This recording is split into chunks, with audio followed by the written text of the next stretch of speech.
माथे से टपके पसीना गजब गर्मी के महीना। माथे से टपके पसीना गजब गर्मी के महीना।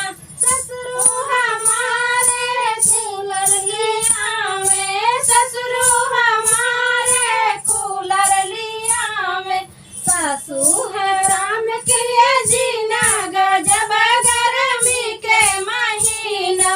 सासू है राम किया जीना गजब गर्मी के महीना।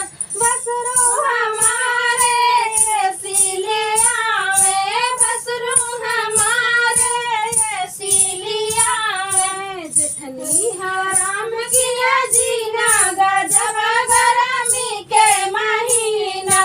जेठनी है राम किया जीना गजब गर्मी के महीना।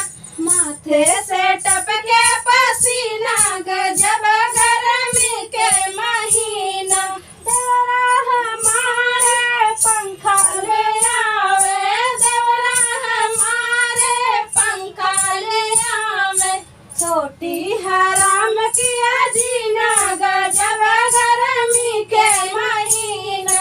छोटी हराम किया जीना गजब गर्मी के महीना। माथे से टपके